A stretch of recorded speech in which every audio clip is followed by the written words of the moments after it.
So pretty.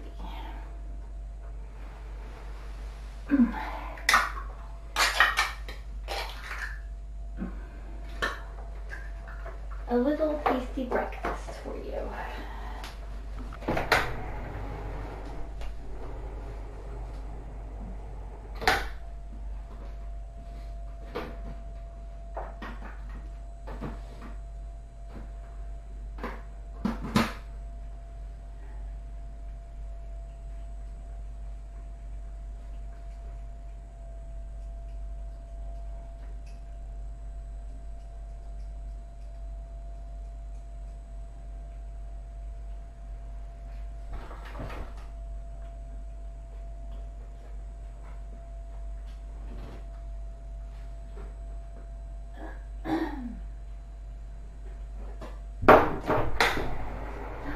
Hi.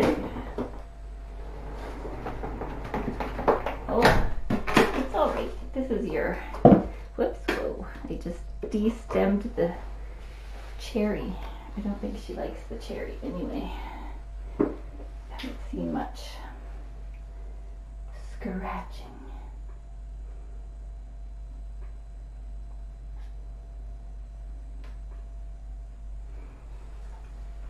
She has had some crusty discharge on her hind quarter, on her in her back end area, but she's had it a couple days, so I think it's like she can't quite reach back there, and she certainly doesn't want me reaching back there. So it's nothing new. He's so cute. So let's see, we'll go through the items, make sure everything's all good to go. Baby scale. Does it work? It does work. Good, good.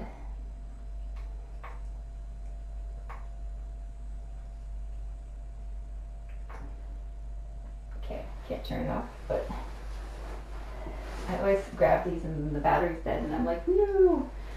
So, ready to go. Weigh baby kittens. Fresh packs of lap pads, which are good for drying kittens. You go have your snack.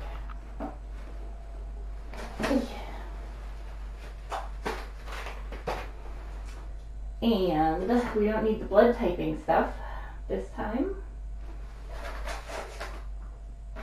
All the blood typing kits and whatnot in there. This side we may need bulb syringes, an assortment. These help with if they're born and have some fluid still in their lungs, or need help, they aren't breathing when they're born. Just carefully use that. We use them a lot more during C-sections, because I think when they're being pushed out through the birth canal, it helps to it helps push the fluid out. But when they're born via C-section, the fluid doesn't get pushed out, and so we have to suck it out with the bulb syringes. So I have lots of those. Scissors. Clamps for the umbilical cord. Betadine to sterilize the cords. Umbilical scissors. These are good because they crush instead of they cut, but they also crush, which is like mom's teeth, and helps to stop bleeding. Like if it's a really clean, sharp cut, they tend to bleed more. So this is we'll crush it so that it seals up very quickly. And assorted gauzes, alcohol, not the drinking kind, unfortunately. Snacks for mom.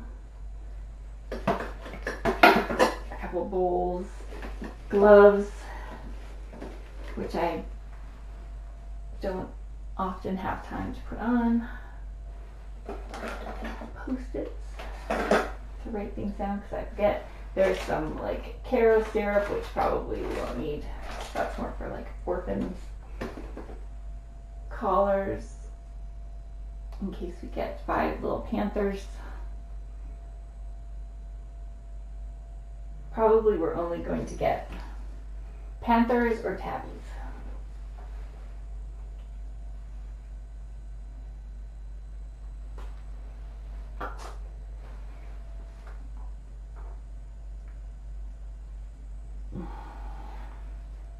I think that's all. There's water in there. I think that's all. What else might I need? The only thing I don't have over here is the incubator, which hopefully I won't need. I think that's basically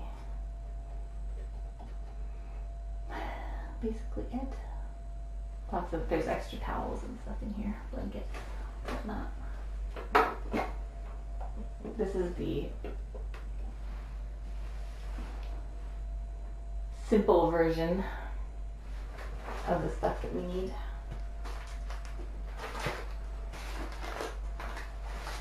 Since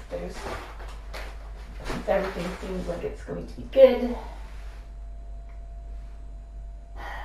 So I'm leaving it just outside the door so that it doesn't get dirty, like, you know, fluff and litter and stuff inevitably gets everywhere, so trying to keep it clean. I think that should be pretty much everything that we need.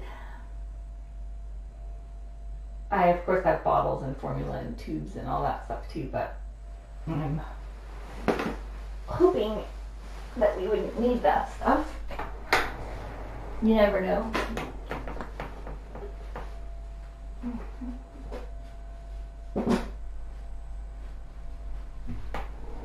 Hi. You're very cute.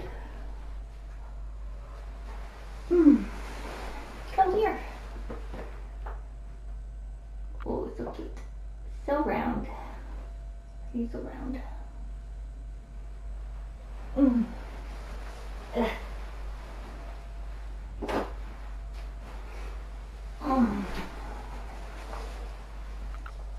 Just in case she walks by and I can get a look. Come here.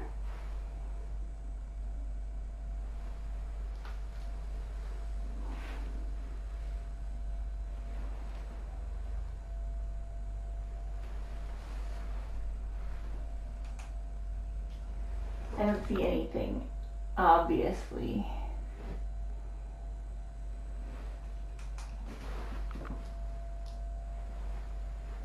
notable as far as discharge goes. Are you too round to reach back there? I think you are. I think you're a little too round.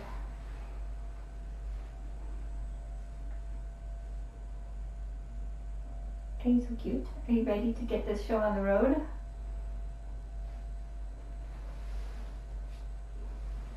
I don't think she'd stand still long enough for me to listen for heartbeats.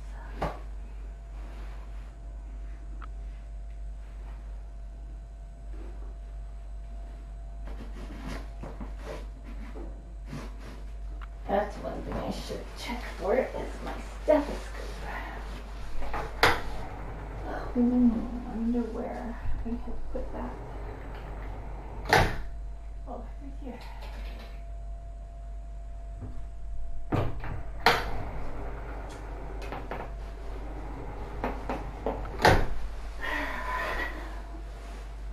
I am matching stethoscope.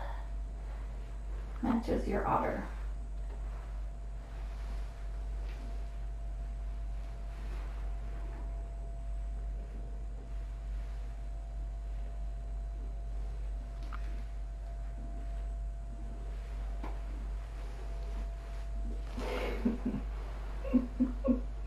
Come over here.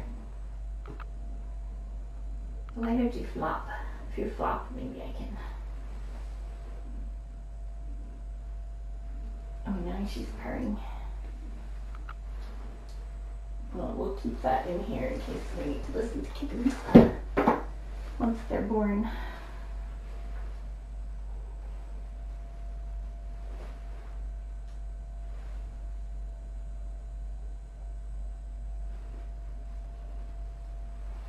She could also have like a tortie or torby or calico kittens if there was a ginger baby daddy out there somewhere. But we have not had any reports of ginger boys in the area, so I think it's unlikely, but possible.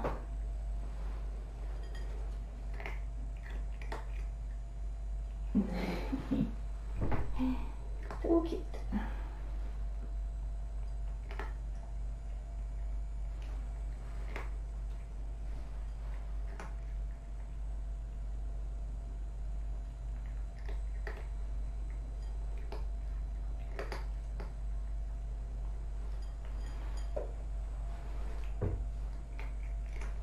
So cute. Oh, did I startle you?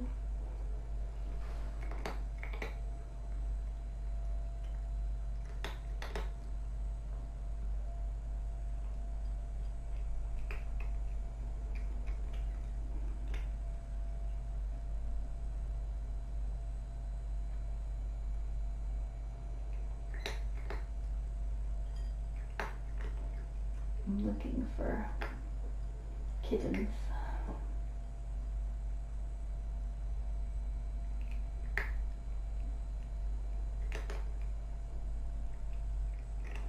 So she had her x-rays on Thursday, was it? I think it was Thursday. Let's see, Thursday, yep.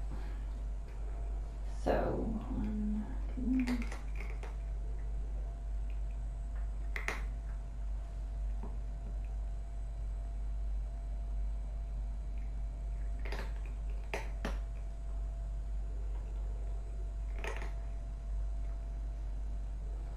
tomorrow we have Mr. Otterton going in for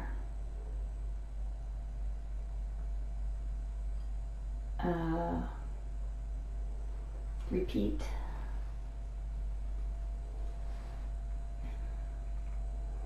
x-rays and blood work, so we'll see how he's responding to his antibiotics and deworming and all that stuff tomorrow. And I'll have to get a final PCR sample for BT so that we can confirm for the third time that she doesn't have ringworm. And also River and Mr. O will get their final ringworm PCRs done. And Annie Mae will be checking again because we don't exactly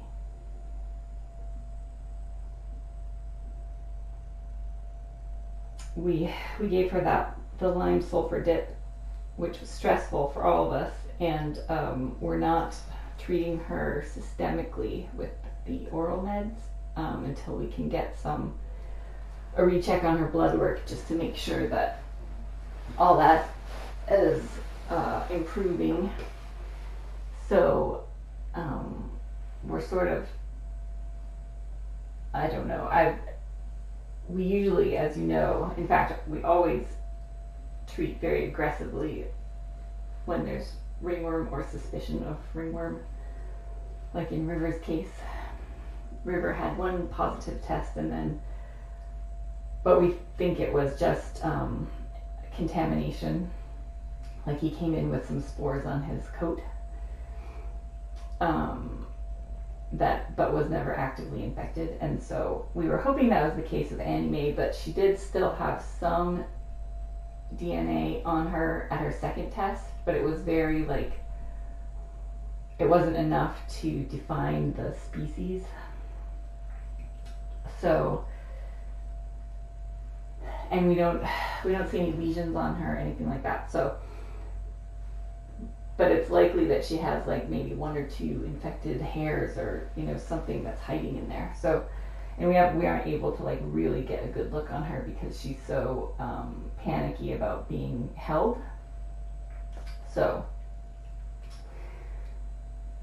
we're sort of like easing into it and taking it slow with her. Normally we would immediately isolate and start treatment and dipping and all that stuff, but they've been through so much.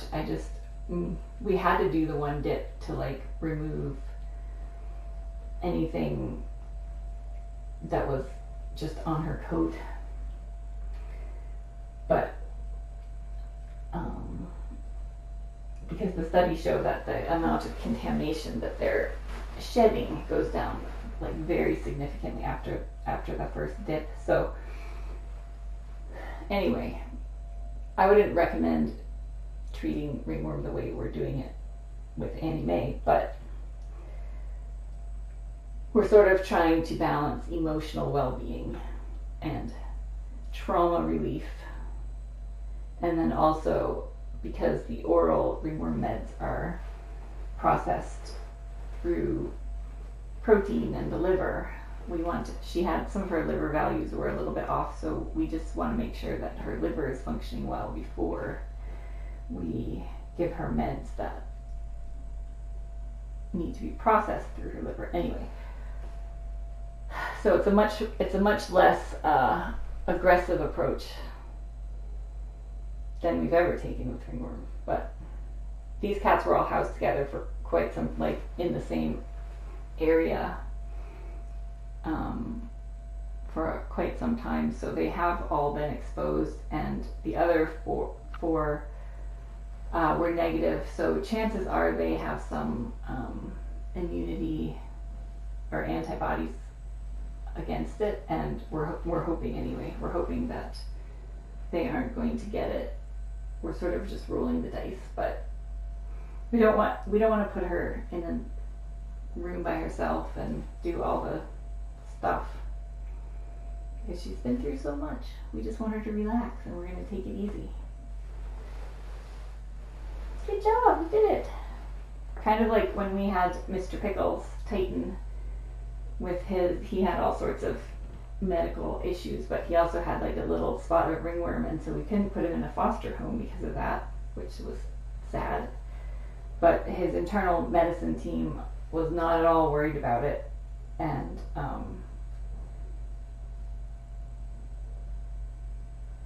so we didn't treat that for a while either, but he wasn't with other cats. But anyway, now that I've probably confused everybody.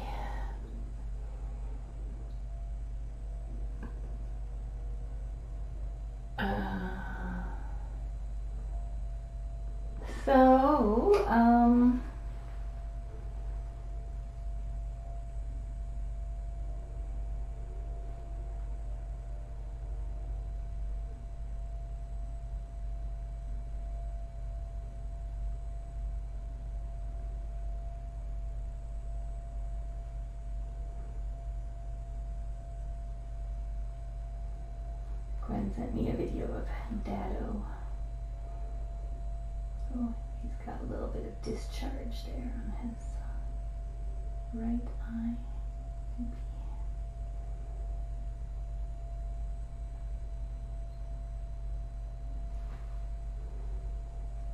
Oh, is he ferocious? Oh, okay, that was after. Oh, he's very cute. Dado, possibly your boyfriend. One of your boyfriends. Do you want to see him? Do you remember that guy? Oh, excuse you. Look, we can see because you bunched up your blanket.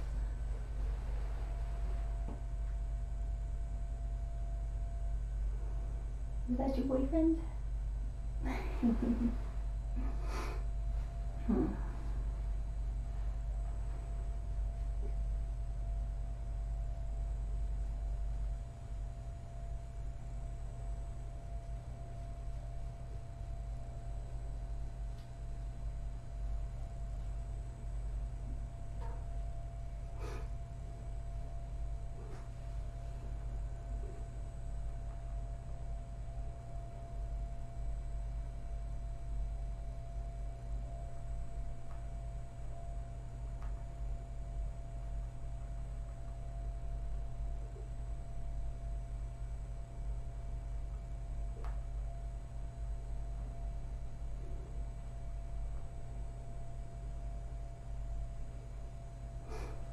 Hi.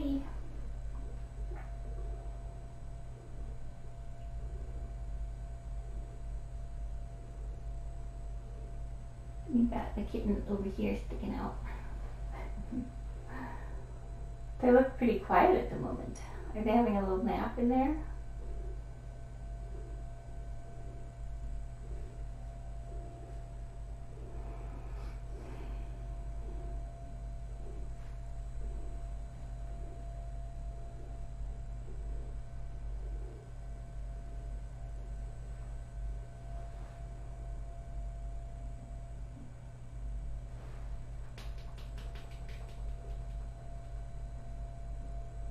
He's so cute.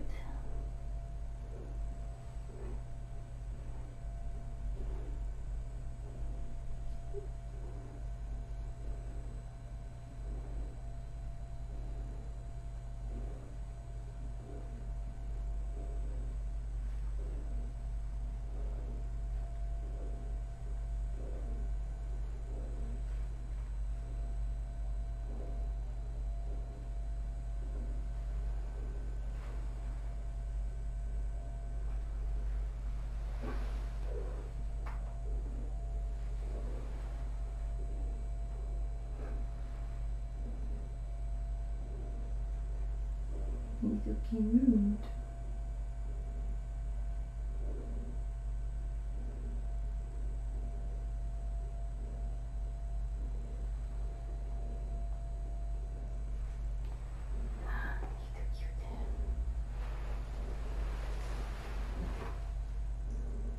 So cute.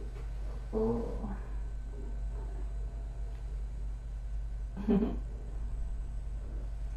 Little biscuits.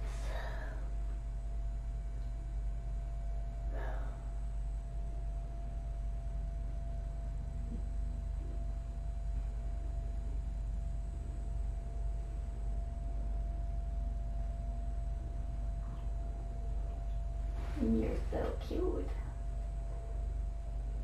Are you excited that you don't have to do this again? She's an old pro though. She's done this before. Oh, do I get to touch babies? Oh, there's one under my pinky.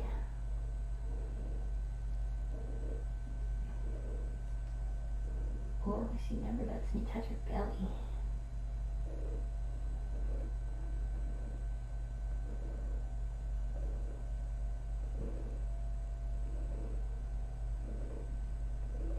Oh, do you like that? I know lots of mama cats who like it. Oh, there's one there. You're getting headbutted. Right there, aren't you?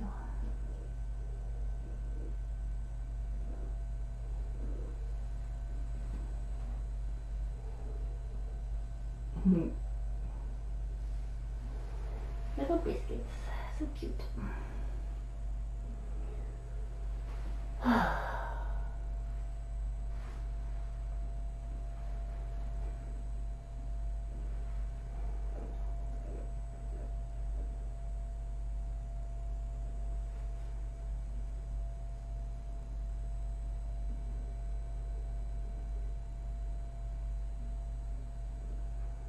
You're looking very wide from this angle.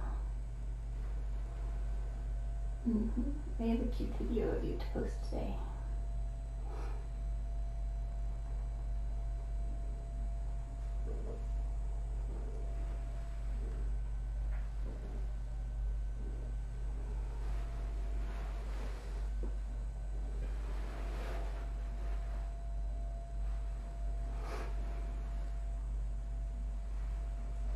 Do you think if we move this, you'll lay on it closer to the camera?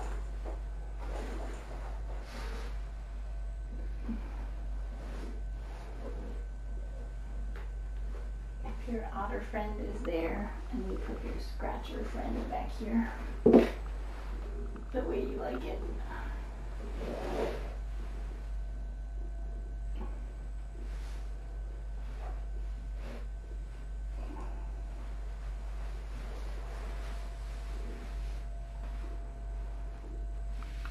Can you put that over there? Does that make a weird noise?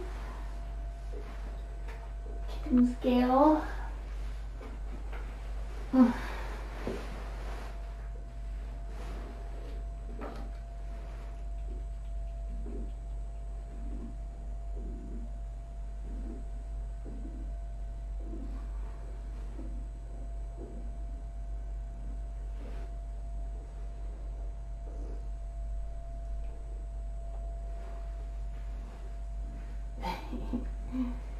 So cute.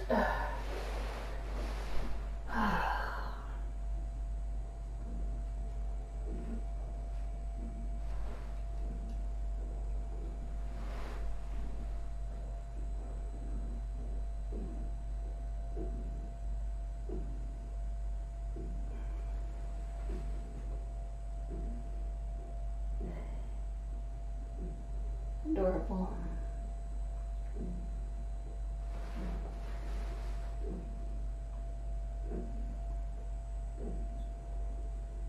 Oh, can I tell chat about the attachment to listen to the kitten's heartbeats? That was basically, like a Doppler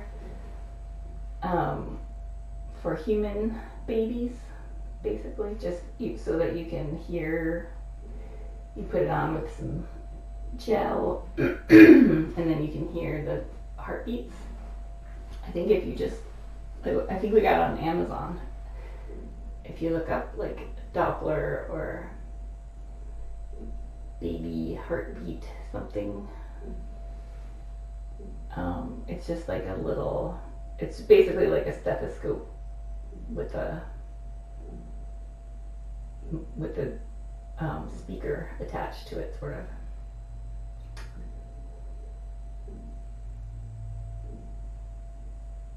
I'm certain that it would not work on her because of the purring and the squirminess.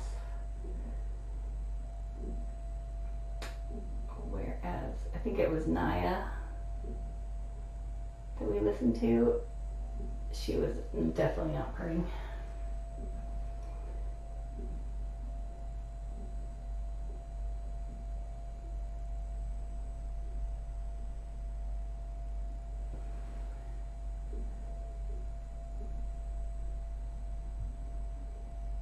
It's nice for like if they are going,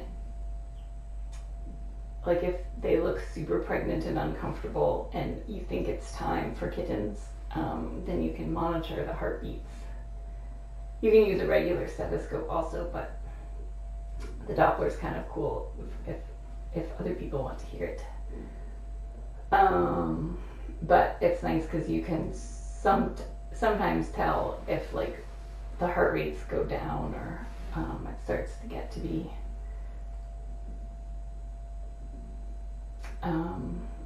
like one of those situations where we're trying to figure out if we need to do a C-section or not. It's of course always best to wait and not do one, but sometimes, as you've seen, we've had to do one, but it's really hard to know like when that line is. So if the babies start to get stressed in there and then their heart rates are slower, then that would be a sign that we would probably want to do a C-section pretty quickly. I don't know if I've had that happen yet. I know I've checked, I've definitely checked some of the pharaoh moms as they get like close or past when we think they're going to have kittens, just to make sure that the kittens are still okay. Or sometimes, you know, just being paranoid and anxious. I'll check so that, like, for peace of mind.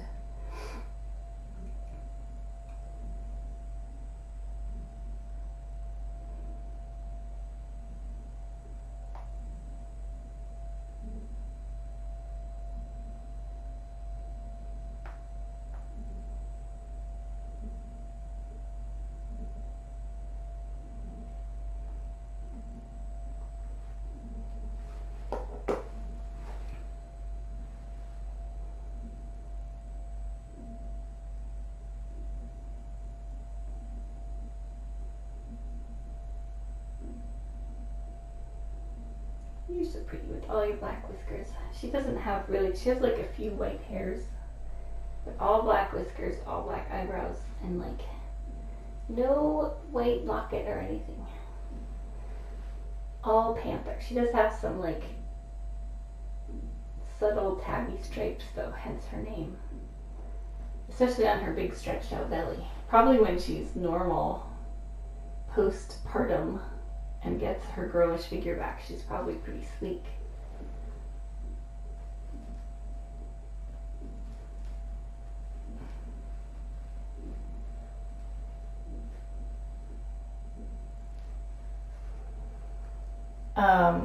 I see your question about could it check to see if any of the kittens would be stillborn.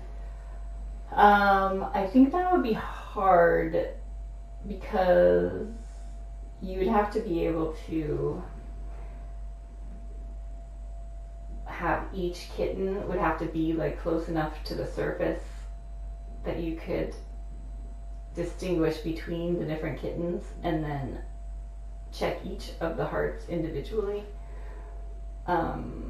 Ultrasound could definitely do that. An x-ray can often show, like, we'll see one that's smaller or like they'll be curled up. So sometimes we can identify miscarried kittens on x-ray, and we can see heartbeats on ultrasound, but I think it would be difficult unless there was a kitten like right on the outside that was pretty far along and no movement. You can feel if there's movement, like there should be movement if you keep your hand on it for like a minute.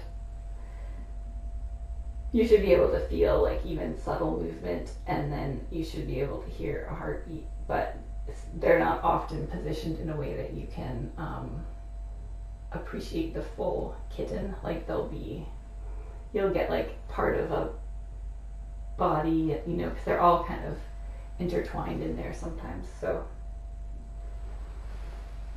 that's a good question, but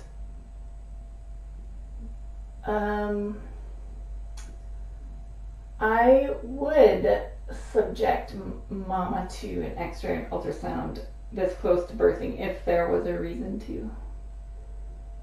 Like if we were expecting complications, or if there was something going on that was concerning, I definitely would, but otherwise I would prefer not to, just because of the stress of going in and all that stuff.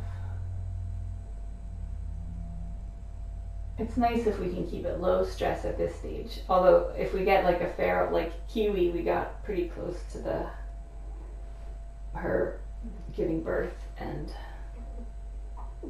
sometimes we don't have a choice, and sometimes they're so close that we don't do it. I don't think we've done that. I don't remember if actually I didn't send Kiwi in or if it was like a few days later, because she was super stressed. And then if they're type B, we definitely have to do it because it's so hard if you don't know how many kittens to expect.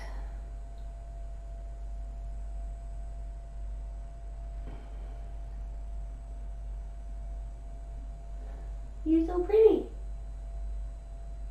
You know you're so pretty, don't you?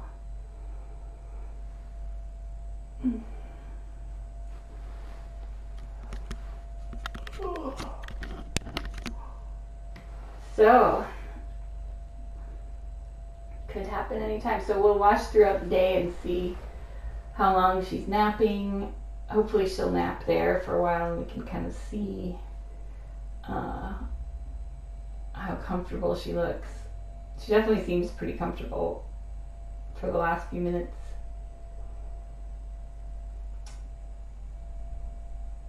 But she is getting more restless overall. Do you want some snacks?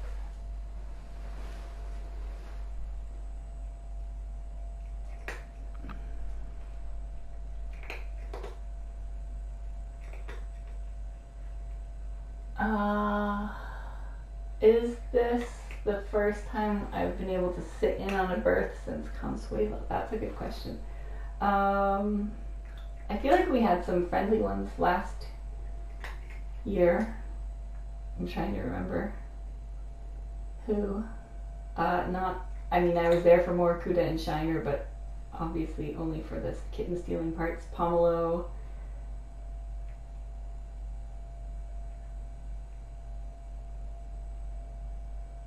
I was in and out because of the type B. Kiwi was horrible, so I tried to stay out, but she kept having them all over the place. And I was there for Buttercup. I'm trying to remember. Everything's such a blur. I think that was like at 4 a.m. and it was right after, was it like within a week or two of Pomelo or Kiwi giving birth, and we were doing bottle feeding.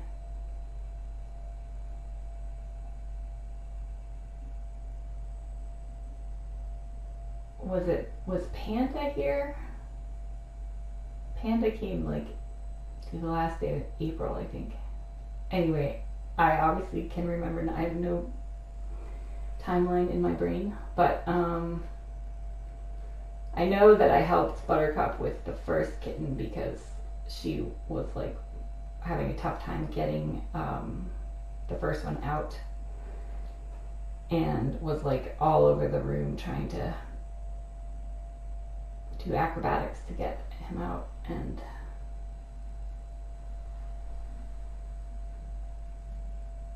I don't think I honestly don't think I remember what happened. It's all a blur. But I feel like we did have some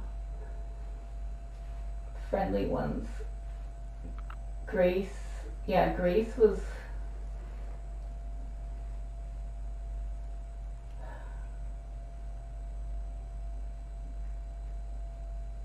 Caramel, yeah.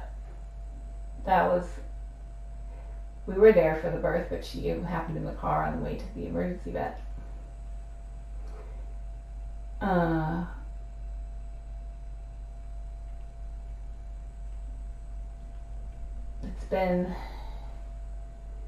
It's definitely been intense. I think our record for number of kittens has been 8 kittens. That was Cisco. And we lost one. I think there was some sort of liver defect because he was having green urine.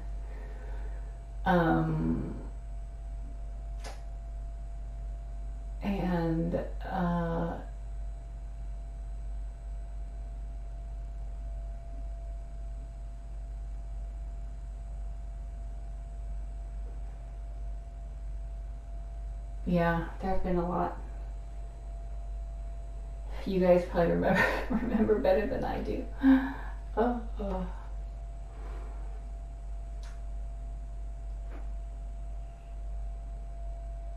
Yeah.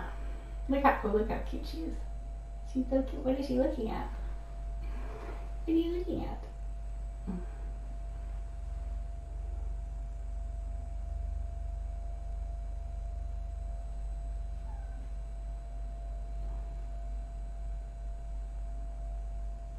So cute.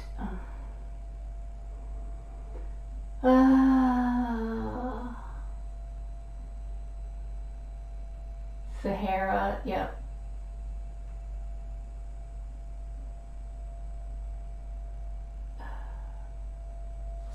You're so pretty. He's so pretty.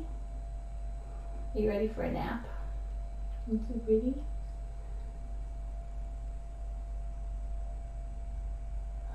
Montana, yep. Mavis.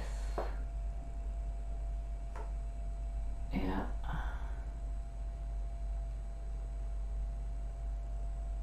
Yeah, Firefly had 7 kittens and they all thrived. I didn't lose a kitten until Calypso.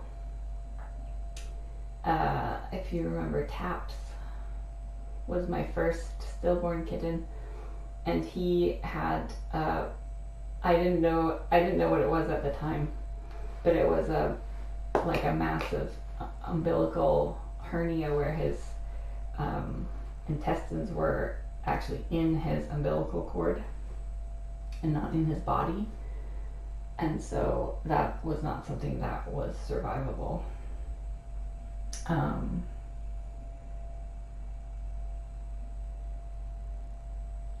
So that was, I think before that it had been so easy, smooth sailing. And then it just, since then, it has just gone downhill from there. I think because, I don't know why, I've asked the universe why many times, but I think it's because then I was fostering like friendly, like surrendered cats or stray cats or whatever, who aren't living in like a colony setting with all the disease and the viruses and stuff, and had like better nutrition. And now working with ferals, I think we get moms that are in worse physical condition, and so more prone to congenital defects and issues during birth, that sort of thing.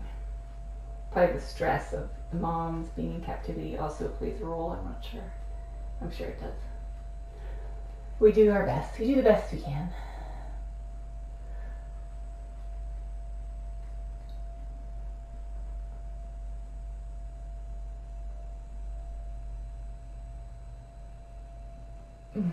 Yeah, it does feel like we're getting the tough cases.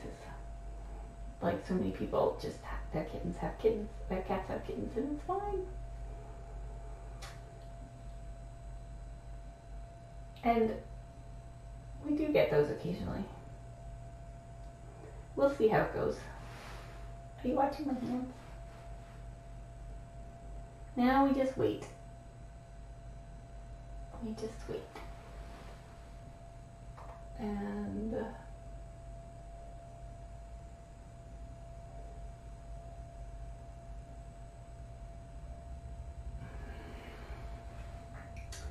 I will be doing the evening rounds at HQ tonight and tomorrow night. So don't give birth during the evenings.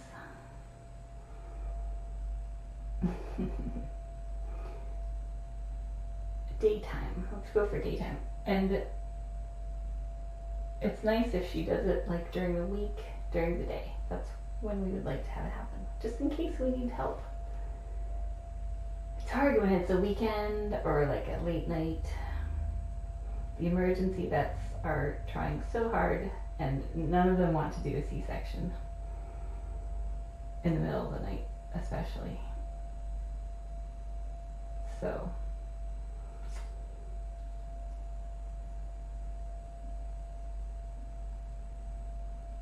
we are hoping for a civilized daytime birth. Although I am not anticipating problems for her. I think she's definitely given birth successfully before. She's not super stressed. So we have a good chance that things will go well.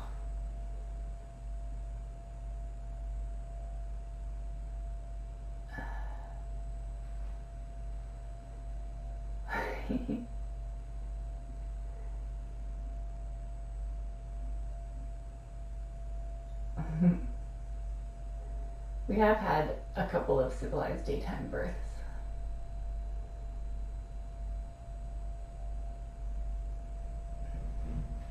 Is the clock still not changed? The clocks go by server whatever time is on the computer, so I guess I expected too much thinking that it would update automatically. I need to lower my expectations of technology. Right. I didn't realize it was daylight savings time. I think we should just do away with it. But I do like it when it's earlier, or when it's darker. I mean lighter. Lighter, like past 4. It's hard. The winters up here are like tough because it gets dark at like 4 o'clock, and then you feel like it's time for bed at like 5, and it's not. You still have like half of your day. It's just dark.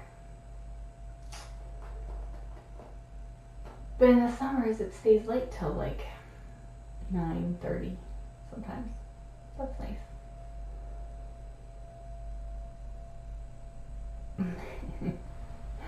She's very zen right now.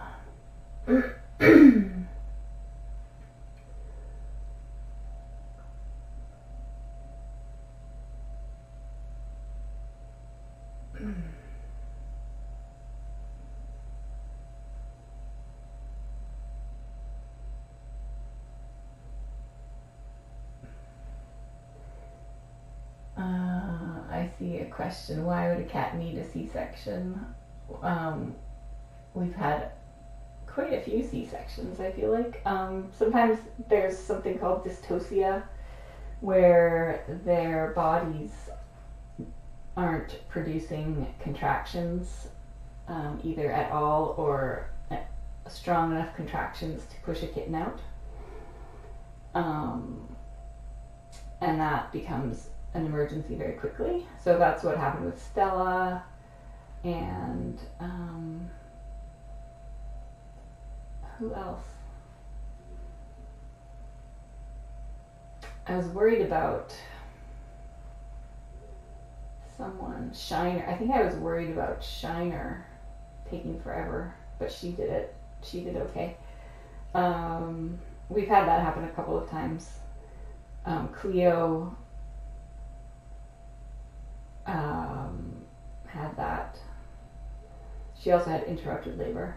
And then if a kitten is too big, that can cause a problem because the kittens get stuck and then they can't push them out. And so just like with humans, I think that happens. And then like Princess Consuelo had miscarried one of her kittens, and there's a condition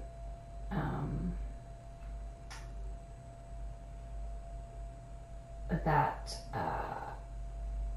causes a lot of fluid buildup in the kitten, and so then they're basically huge and can't come out. So that's what happened with her. So anyway, lots of reasons, but mostly it's either the moms aren't able to make strong enough contractions or the kittens are too big.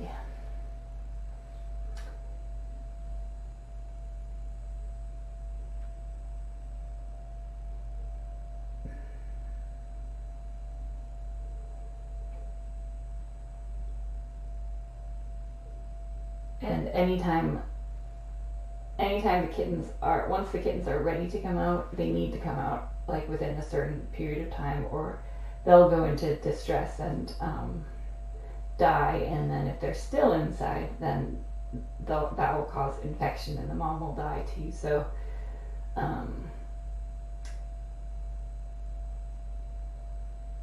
you can't really leave it.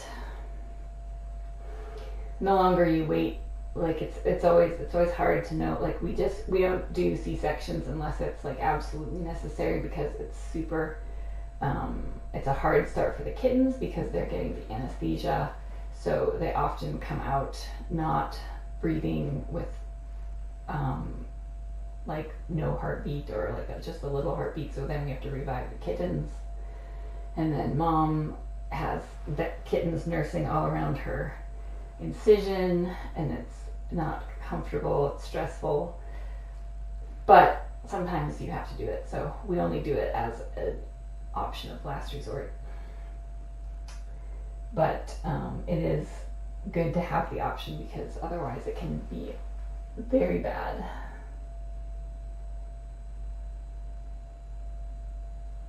Yeah, we try for 30 minutes to revive C-section. Well, C-section kittens, we definitely we revive them. We do like CPR and stimulation and oxygen for 30 minutes, and sometimes they come back. Sometimes it takes 30 minutes to get them back. And I did panic with Caramel because we had x-rays that showed one miscarried kitten and then a giant kitten. And looking at the width of her pelvis and the size of the skull on the x-ray, it was going to be a very tight fit. And often with one kitten, like one surviving kitten, you will have to do a C-section because the kitten becomes too big. And so I was definitely expecting that to happen. And then also having a miscarried kitten in there, you know that there's something else going on. So and then I couldn't, that was the first time, it was like early COVID, I think, and I hadn't quite, like, we were still used to being able to get into the emergency vets when we needed to, and all of a sudden there were no emergency vets could see us. And so then I was like, we found one that could see us, but it was like an hour plus away. So I knew that if I waited too long and she really needed it, and we were an hour, 15 away, then it could be too late. That was stressful, but it worked out okay.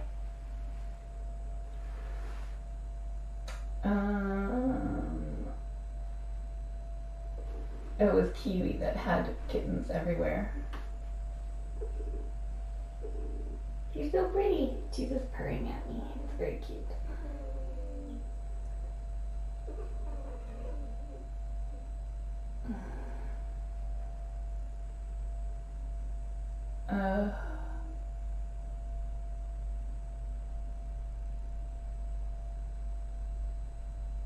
So anyway, I feel better going into this one because all indications are good. I was worried about Kiwi because of her stress level, although I think she's the only one that we've had, only feral, like in the last several years, who has been so panicky giving birth that I had to like come in and like save each kitten. And then it took a couple days for her to be able to care for them. That's like worst case scenario feral birth situation. Well, it's not actually a worst case scenario. Worst case scenario is like our little pumpkin over there who was so stressed that she gave birth to one kitten and then she ate it, which is an instinct that sometimes it falls within like the protective fear instincts of mama cats. And that's in fact why I was told initially that we couldn't foster feral pregnant cats because they would eat their babies. And in fact that has never happened to us yet. I know that it does happen for sure, but I think it's only under extreme stress. So anyway, that took a dark turn. That's not gonna happen to you. No, it's not. I know it just makes us sad for what she experienced. Because it's not like they're not being like bad moms at all. I think instinctively that's them being good moms and trying to. They don't want anything to happen, and they're convinced something will happen, and so they handle it in the most.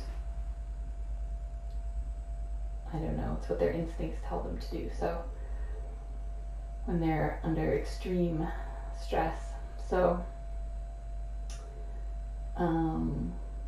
I hope that we have found a system here that we will never have to experience that. But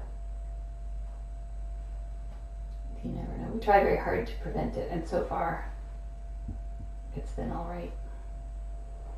So far it's been good in that regard. There has definitely been stress, but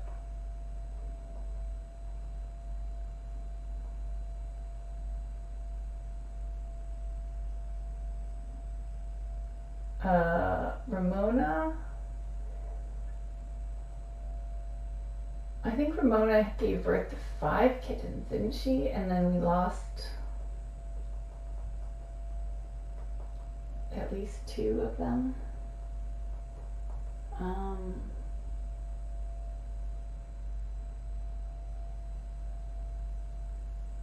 Like within the first week we had a couple of them faded.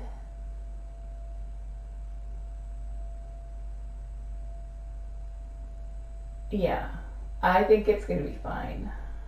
With BT, I shouldn't say all this stuff because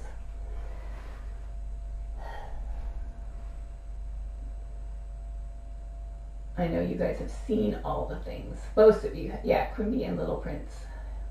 The Purple Prince. That was sad.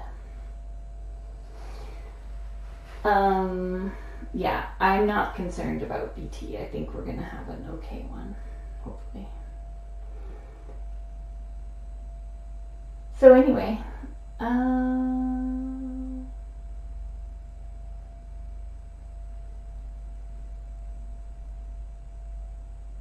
Rula.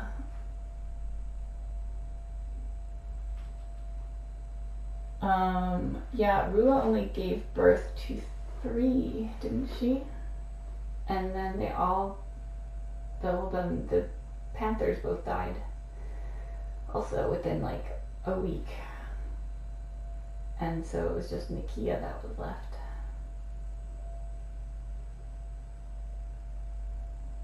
I don't remember expecting 6 with her. I don't know if we did, I don't remember if we did x-rays or not. That was like 4 years ago. My brain can't remember details. Only the trauma, not the actual details. Yeah, and that's actually one of the reasons that I started blood typing. Because I found tests that we could do it here, and because there was no reason, like there was no obvious reason for those kittens to die. They just it was like literal fading kitten syndrome. And so I wanted to find out what, I knew that neonatal isoerythrolysis was like, I had asked about it previously a couple of times and was always told it's not really a thing and it's like not really a factor, but now we know it definitely is a factor.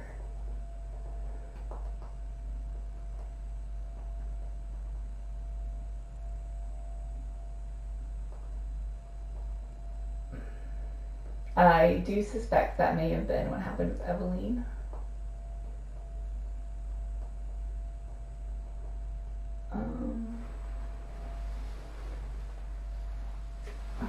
Ooh, so nervous.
Alright, anyway, I guess that's enough rambling.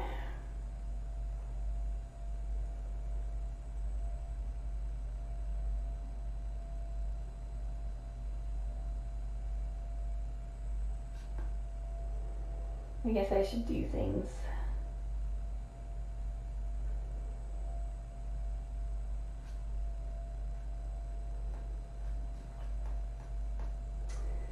So, yeah, we're not in labor or pre-labor yet, but it could happen anytime. I will leave and then we can see how comfortable she is, although I feel like I've been in here a long time and she has seemed fairly comfortable, shifted a few times. But maybe when I leave she'll curl up on that gray bed and we'll be able to watch her sleep. Is it creepy that we watch you sleep? Maybe. Wait, it's so cute. Okay, okay, I will be watching. Oh, I will be watching.